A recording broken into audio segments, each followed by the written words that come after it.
Mi nombre es Adriana Gutiérrez, gracias por llegar hasta aquí. Hoy quiero contarte un poquito más sobre mí, sobre cuál ha sido mi camino y cómo he llegado hasta aquí. Cómo llego a ser acompañante en procesos de desarrollo personal, cómo llego a ser terapeuta en biodecodificación.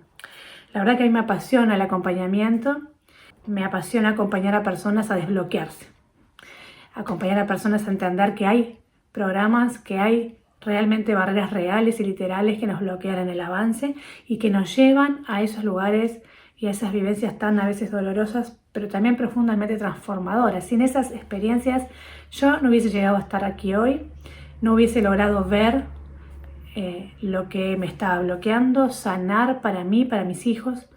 Tengo 3 hijos que son el motor de mi vida. Uno se da cuenta que deshaciendo los obstáculos es que uno realmente puede avanzar. Mientras no mires de frente tus obstáculos, tus problemas, no los puedes quitar del camino.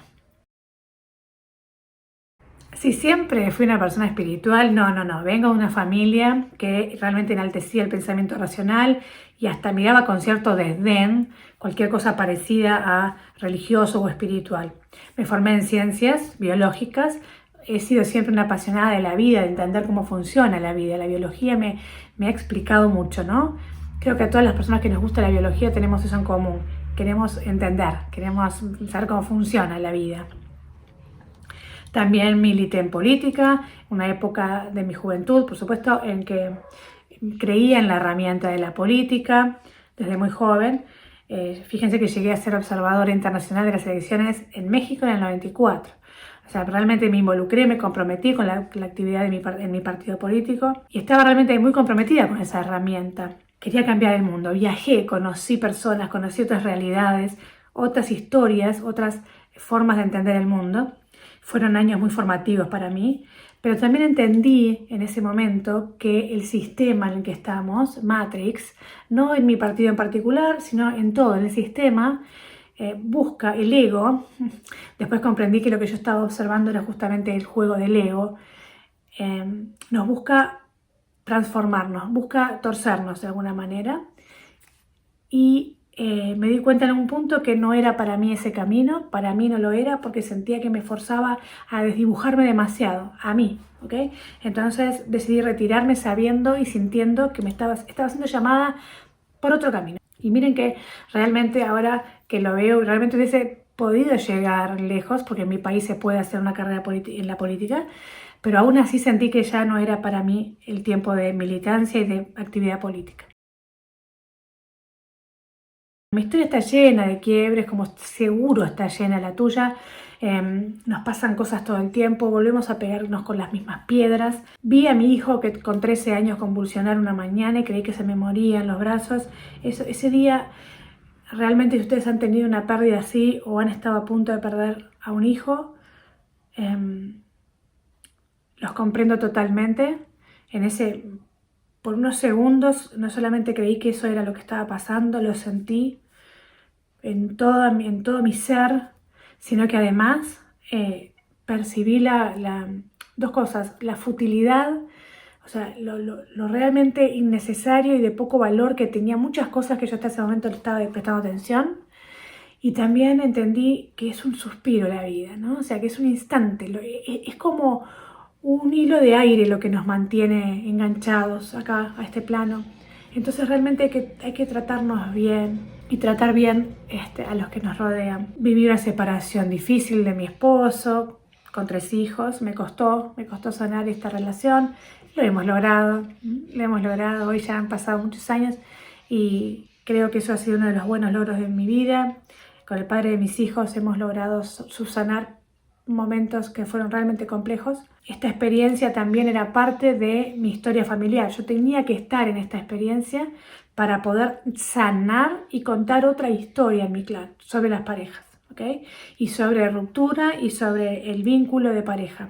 Luego me tocó, no, en realidad fue antes, me tocó también vivir, yo cuando a mi papá le tuvieron que amputar una pierna en el año 2000, una mezcla de emociones realmente horrible, porque el espanto y el orgullo juntos nunca pensé que los iba a sentir a la vez. Me mostró su valentía, me mostró que hay decisiones que nos cambian a todos. Y ahí también entendí que lo que le pasa a uno le pasa a todo el clan, porque nos cambió a todos. Discúlpenme que yo en algunos puntos me voy a emocionar, porque les estoy hablando de mi historia. Y en ese momento estuve muy orgullosa porque yo no sé si hubiese decidido, ante la disyuntiva de perder una pierna o la vida, no sé si hubiese elegido lo que él eligió, pero él me mostró un camino y estuve siempre muy orgullosa de él por esto. Bueno, siguieron pasando cosas en mi vida. Todo esto mucho antes de que encontrara la biodecodificación, ¿ok? Antes de encontrar cualquier cosa parecida a la terapia.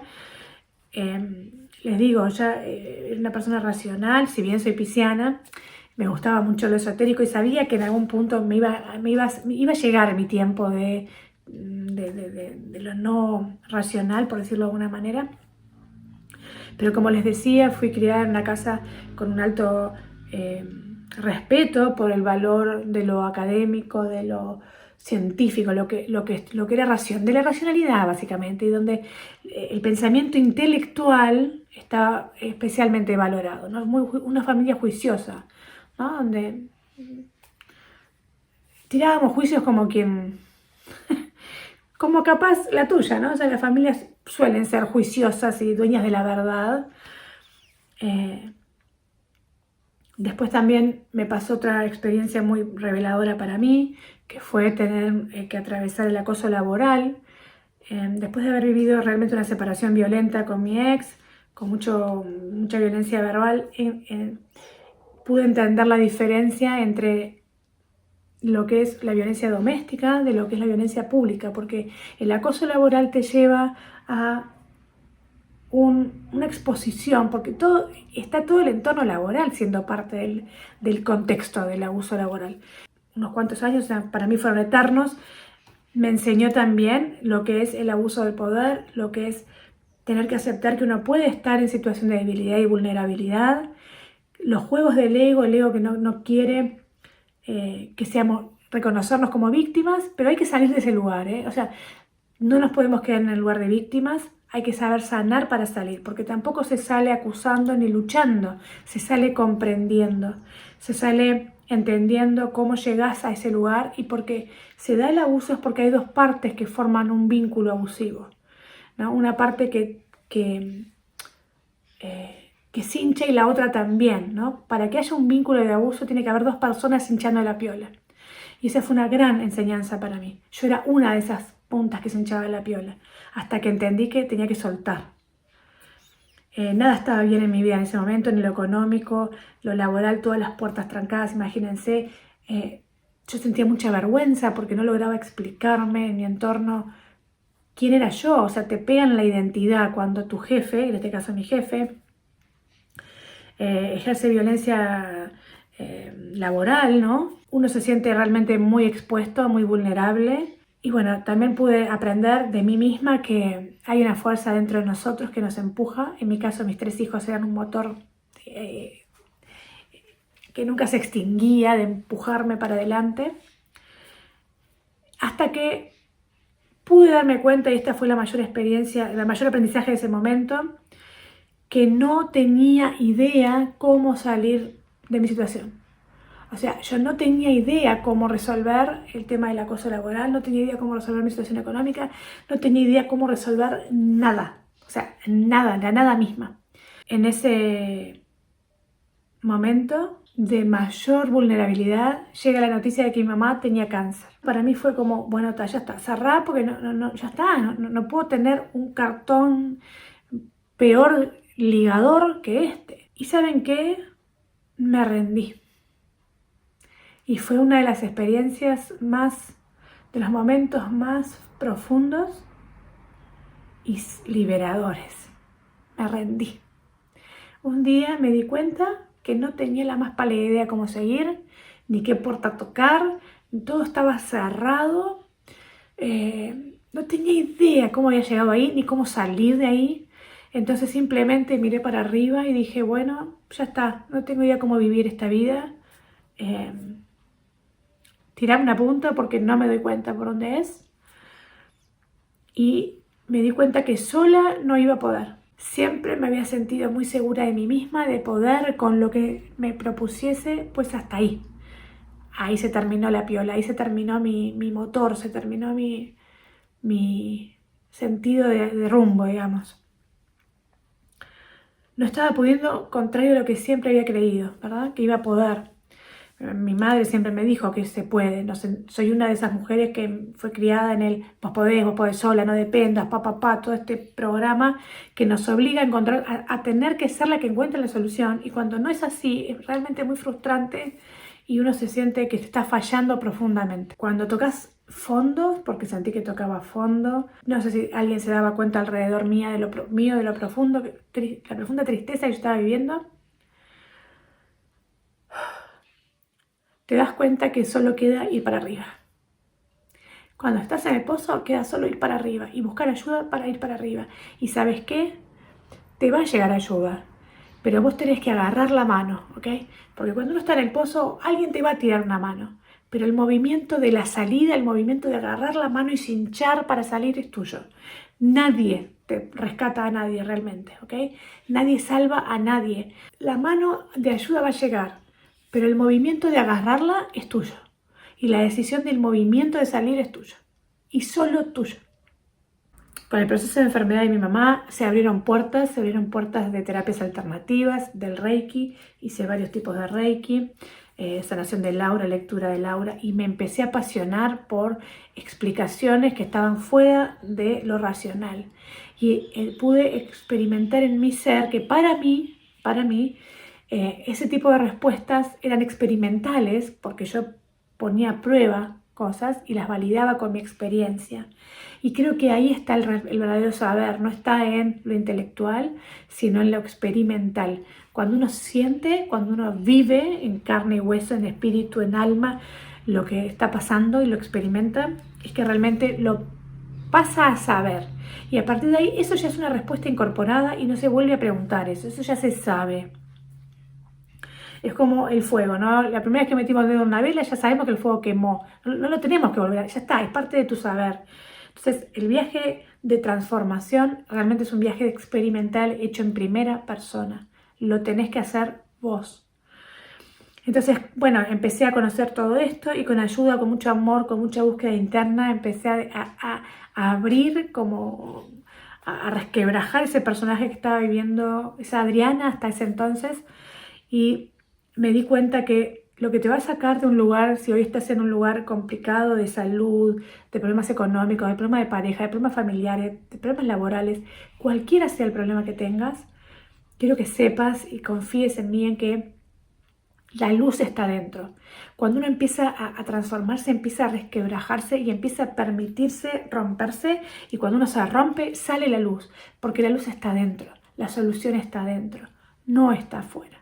Jamás estuvo afuera. Y por eso nunca hay que tener miedo al proceso terapéutico, porque es un proceso de reencuentro, es un proceso de reconciliación con nosotros, con nuestra historia. Es un viaje cuyo ingrediente y acompañante principal es el amor, entonces no puede salir nada mal.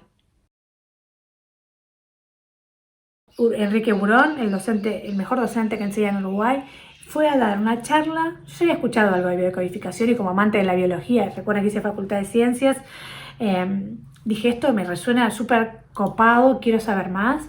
Y increíblemente llegó esta charla a mis oídos, una charla gratuita, explicativa de qué se trataba la biodecodificación, y la charla iba a tener lugar a la hora en que yo salía a trabajar, enfrente a mi lugar de trabajo. O sea, dije, ya está, es para mí, ahí voy. Y así fue. Fui y me enamoré de la biodecodificación, me enamoré de la respuesta que me daba, como que amalgamó en mi cabeza, en mi ser, la pasión por la biología. Entendí que mi pasaje por la Facultad de Ciencias no había sido el santo botón, porque me dio la base biológica para comprender, suficiente y necesaria para poder ser una buena terapeuta en biodecodificación.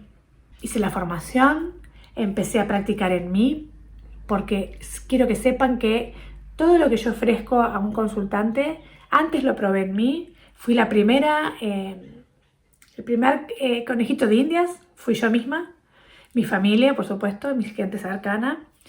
Jamás ofrecería un apoyo terapéutico de ninguna clase si antes no lo probé y antes no sentí que funciona. La biodecodificación, por supuesto, no es para todo el mundo, como ninguna terapia lo es, pero sí te puedo asegurar que llega a un lugar y permite entender el sentido de la enfermedad, el sentido de lo que nos pasa.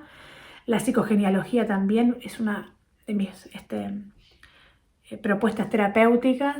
Es otro gran mundo que me explicó cómo es posible que yo pueda sentir mi vida, experiencias de mi vida, con una carga emocional tal con la cual yo soy leal a un familiar.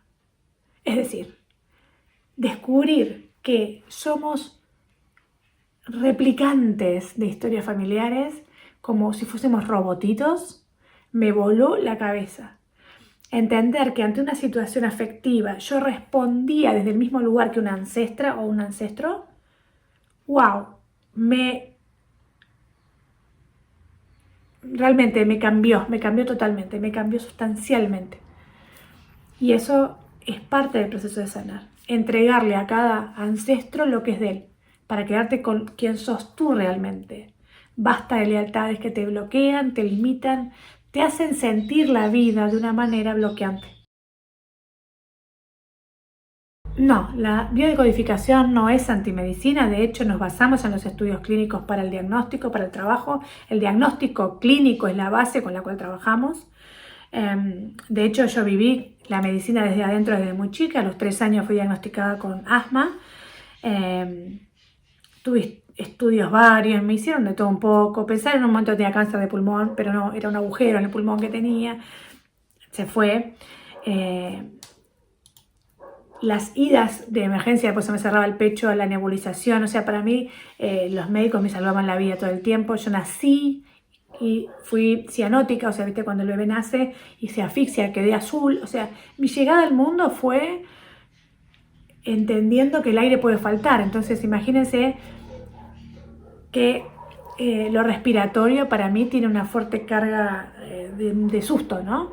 Y cuando era chica más, porque no podía entender casi nada de lo que me pasaba, entonces no entendía por qué se me cerraba el pecho. Me costaba horrible respirar, si bien no fue nunca un asma del todo severa, de hiper severa no, nunca terminé con capa de oxígeno, pero sí salí corriendo en la noche y me llevaban mis padres a la emergencia por una nebulización.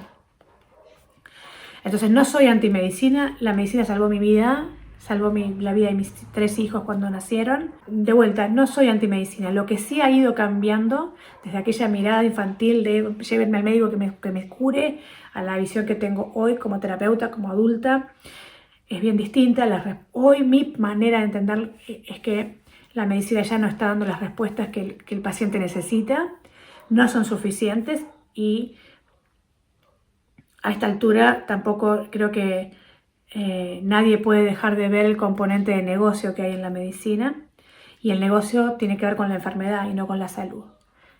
Y eso también es un proceso es algo que hay que digerir, es algo que hay que entender, con lo que hay que saber lidiar. Hay que aprender a lidiar con esto. Por eso mi mirada hoy es otra, no es antimedicina convencional, pero sí sé que la verdad que yo busco y la verdad que ofrezco a mis consultantes no está en la medicina convencional. Si no comprendo qué causó mis síntomas, si no comprendo cómo se armó la enfermedad, ¿cómo la voy a desarmar? ¿Cómo es posible que alguien pueda desarmar una enfermedad si no sabe de dónde viene? Y la medicina no sabe de dónde vienen las enfermedades. Puede la tecnología, puede la ciencia saber lo que está pasando, la foto, perfecto. Y esa es la foto que usamos en biodecodificación. Usamos la misma foto. Lo que sí nosotros interpretamos distinto, lo que estamos viendo en la foto. Cuando una de las leyes universales es que la ley de causa y efecto, ¿verdad? Bueno, si hay un efecto que es un síntoma, si hay un efecto que es una enfermedad, hay una causa. Retiramos la causa y nos sentamos a esperar, gente. Retiro la causa y observo qué pasa con el efecto. Si la causa no existe más, el efecto se encarga de sí mismo y el efecto no va a estar más. Y eso es así. Yo lo experimenté, lo experimentan mis consultantes, lo experimenta cientos de miles de personas que están biodecodificando en el mundo, porque hoy ya se conocen las vivencias que generan las enfermedades. La biodecodificación ya tiene estudiado qué tipo de vivencias genera cada tipo de enfermedad. Entonces no es ningún misterio. El biodecodificador va a ir, yo si te acompaño, sé lo que voy a ir a buscar porque tu cuerpo me está diciendo qué tipo de cosas has vivido. No es una búsqueda a ciegas, no es un tirar al voleo a ver si pega, no, se va a buscar algo concreto. Yo ya experimenté que esto funciona y eso es lo que pongo a tu servicio. Bueno, ¿cómo acompaño hoy? Bien, me cuesta poner en palabras el honor que para mí es acompañar a alguien que confíe, que se abra, que me cuente su historia, que me hable de sus dolores, que me abra su corazón, confiando que va a estar a salvo, porque va a estar a salvo. Para mí es una gratitud impresionante, aprendemos los dos, el consultante y el terapeuta están en un mismo viaje. Yo respaldo lo que digo, el proceso que propongo, las técnicas que aplico, porque transité primero muchas situaciones. Tuve que acompañar a muchas personas, empezando por mi mamá. Tuve que despedir a mi mamá. Me enseñó tanto, tanto sobre el proceso clínico, sobre cómo acompaña la clínica a un paciente con cáncer, sobre cómo vive un paciente con cáncer su muerte. Y créanme que no tiene nada de piadoso ni compasivo el camino convencional. Por eso, de alguna manera, me dije a mí misma que si podía, aunque sea con un granito de arena, acompañar para que las personas vean otra opción, lo iba a hacer y a eso me dedico. Quiero que sepas que hay otro camino, hay otra opción, que no es el autoaniquilamiento. Tengo profunda gratitud por quienes llegan a mi consulta. Jamás encontrarán en mí una persona que los vaya a juzgar sin juicios, ni a quien viene a mí, ni a mí misma, porque el juicio entorpece todo, el juicio nos enferma, el juicio nos aleja, el juicio nos hace entender todo mal. El juicio te ha llevado a donde estás vos hoy, y por eso hay que retirar el juicio. Cada consulta es de ida y vuelta, y yo también aprendo y yo también sano. Por eso es un espacio sagrado, es un espacio para mí de profunda gratitud y de profundo honor ser parte. ¿Qué dicen? Mira, para mí mis pacientes son como familia, son. Me cuesta poner palabras todo lo que realmente respeto sus procesos y todo lo que me enseñan. Me dicen cosas muy lindas, me hacen reír mucho, nos reímos mucho en las consultas también, porque desdramatizar es parte del enfoque con el que trabajo. Hay que desdramatizar, ya bastante drama hay en el mundo, ya bastante heavy son las cosas que nos pasan, y uno de los recursos más sanadores es reír, la risa, de verdad. Si lográs reírte de lo que te pasa, estás ya no sé, 10 pantallas más arriba si logras reírte. Por supuesto, así como yo les agradezco, me agradecen. Cuando me traen análisis clínicos limpios, para mí es una fiesta y siento que cumplo mi propósito en esta vida. Siento un profundo honor de ser parte de ese momento con ellos. Gratitud. Siento mucha gratitud y, por supuesto, estoy orgullosa porque hay que saber hacerlo, hay que mirarnos a los ojitos y decirnos, ¿sabes qué? Sí, me metí en líos, pero yo misma me voy a sacar de estos líos. Entonces, para mí es un honor. Me dicen que les leo la mente, me dicen que los dejo dados vuelta como una media, porque es verdad, cuando uno es cuestionado en cosas como que te mueven el piso, que tienen que salir a caminar después de la consulta como para que eso vaya decantando, porque es verdad, la biocodificación mueve mucho, va muy concreto, va muy puntual, entonces se logran avances muy rápidos, se logran ver cosas muy rápidamente. Y la rapidez hace como un efecto, wow, ¿viste? Tipo, wow, es un montón. Pero es lo que tiene de eficaz ese movimiento, que no son sesiones. Cada sesión se siente que movió. Y cuando movemos las estructuras, por supuesto, hay a veces hasta un efecto como, no sé, como de vértigo, ¿no? Nos reímos mucho de eso. Como un giro en el aire, ¿no? Imagínense que dan una pirueta en el aire y caen. Bueno, ese primer momento es muy divertido. Para mí es una belleza ser parte, ya les digo, de ese momento de un análisis que cambió, de un valor que se corrigió, de un tumor que desapareció. Ver que logran eso, porque el que lo logra es el consultante, yo solamente acompaño, es